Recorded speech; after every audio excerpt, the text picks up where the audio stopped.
ازيكم يا حبايبي؟ عاملين ايه؟ حبايب مطبخ بودي وماسة.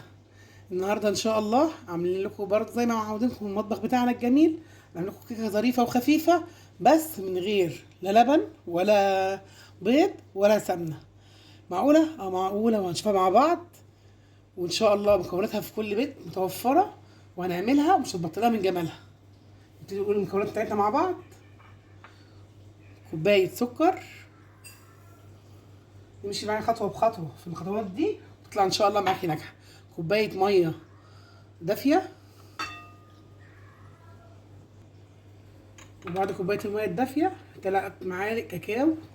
اي نوع متوفر عندك اشتغلي بيه، مش لازم نوع معين. تمام. هتعملها بمضرب عادي بايدك كده، وهتلفي بالشكل ده اهو. بتسويه كله مع بعضه لغايه ما نبتدي نتوه الكاكاو مع السكر مع الميه الدافيه. انا هنزل بيهم بنص كوبايه زيت اهي. كل المكونات دي بقى هنضرب مع بعض فيها بالشكل ده بالمضرب. لما نشوف كل الكلام ده، ومش هننسى الفانيليا طبعا عشان القمر يكمل النهارده. هتلمي كل اللي في الجوانب بالشكل دوت وتشتغلي اهو. نضرب بالشكل دوت. طبعا اسهل من كده مفيش.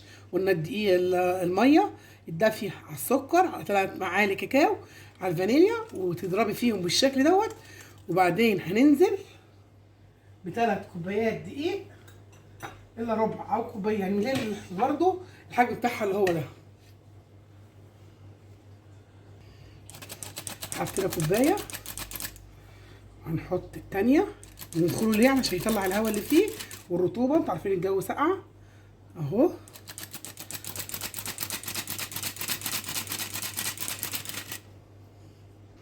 خلاص دخلنا ال3 كوبايات دي اللي هما مش حجمهم كبار، وحطينا البيكنج باودر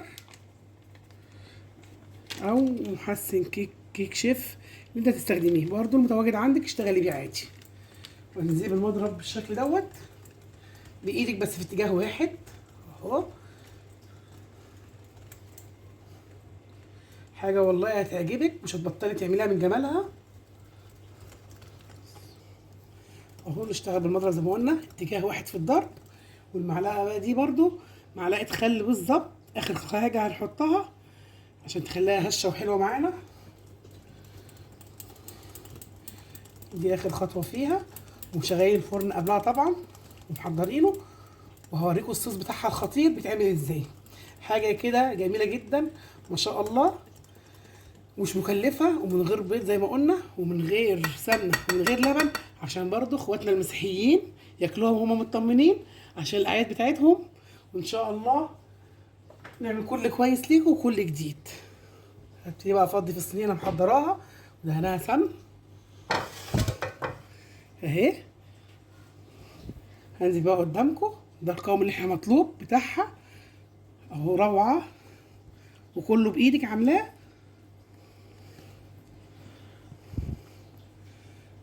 اهو. كل حاجه بنعملها خطوه بخطوه قدامكم عشان تستفادوا بيها. انا كان صاحبتي قالت لي عليها قبل كده وجربتها ما شاء الله، من وقتها ما بطلتهاش. وقلت برضو زي ما بعرف حاجه بتفيدني قلت افكوا بيها اهي. هندخلها الفرن، هندخلها الفرن مع بعض. هنحطها على درجه حراره 180، وما نفتحش عليها غير بعد نص ساعه ما تشم ريحتها، عشان لو دخل لها هوا قبل ما قبل ما يعدي نص ساعه هتهبط معاكي ومش هتستوي كويس. هنعمل الصوص بقى بتاعنا الجميل. عقبال ما الكيكه تخلص هننزل بالسكر والكاكاو مع بعض زي ما قلنا. اي نوع كاكاو عندك اشتغلي بيه عادي. وبعدين هننزل بالزيت، معلقه زيت واحده بس بالظبط اللي هننزل بيها اهو. هنبدا نقلب الزيت مع الكاكاو مع السكر. هنقلب الكاكاو مع الزيت مع السكر لغايه اهو. شفتوا عمل ازاي؟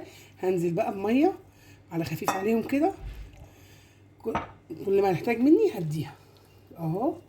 انا بعمل كل خطوه قدامكم عشان يبقى قدامكم الصوص معمول، قدامكم كيكه اتعملت زي ما قلنا، لا لبن ولا بيض ولا سمنه، كيكه اقتصاديه ان شاء الله تعجبكم، مش هتبطلوا تعملوها.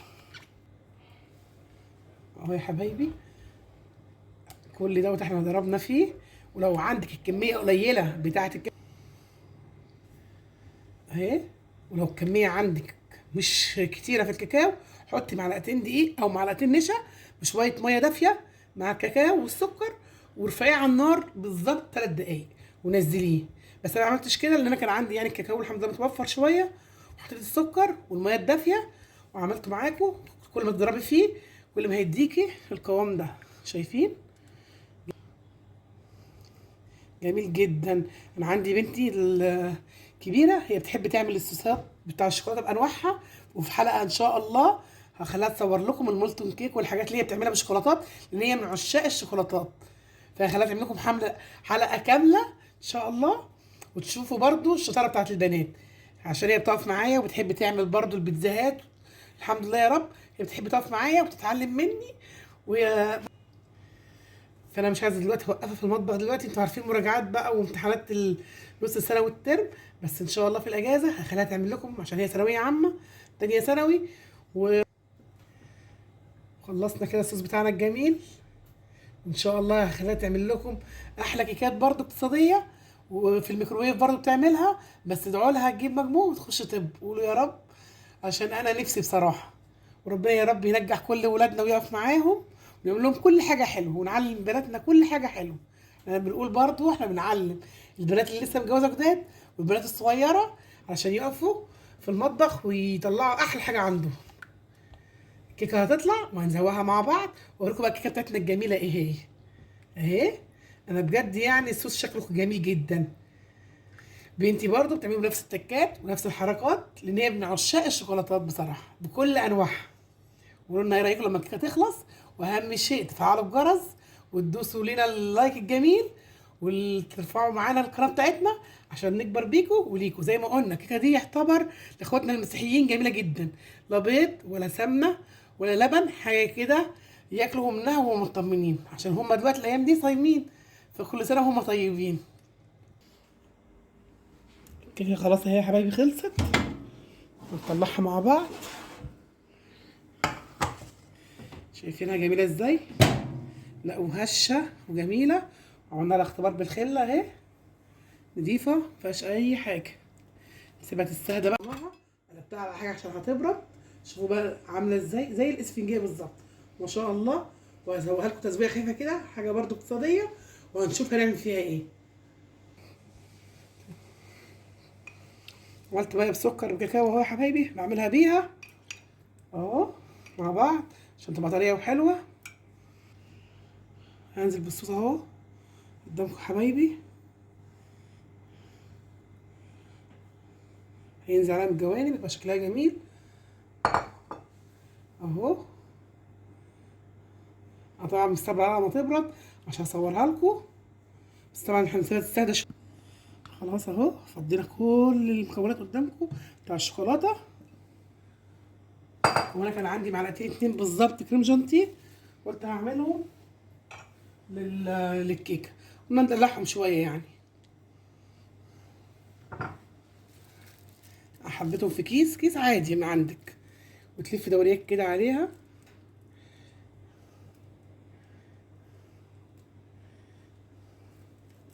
اهو. وقطعت فراوله بالشكل دوت. احنا بصي احنا بندلع على قد ما بنقدر الحاجه لاولادنا. واحده تانية كده، الاتنين قصاد بعض اهو، على قد ما تقدري بدعي واعملي لهم الحلو كله. وعندي جايبه برضو عندي كور شوكولاته اهو، حط لهم كده.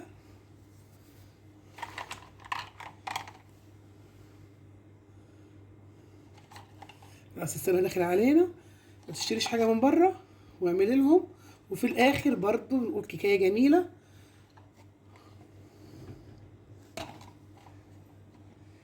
وقولوا لنا ايه رايكم في حاجتنا وفي شغلنا.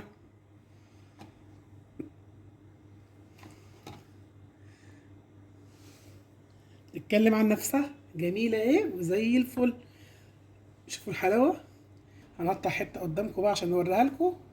انا قلت لكم احنا ما صبرناش عليها اما تبرد، بس انت هتصبري عليها لما تبرد عشان تعرفي ايه تاخدي منها حاجه حلوه. اهو نسمي الله ونشيلها. صدقوني والله جميله جدا وهتعجبكم. هي مش مستحمله بجد، بس هي اهي. شوفوا الجنب عامله ازاي، هشه وجميله جدا، واهي بتتكلم عن نفسها. والله جميله، مش هتبطلي من عمايلها. الطعم حكايه. قلنا ايه رايكم فيها؟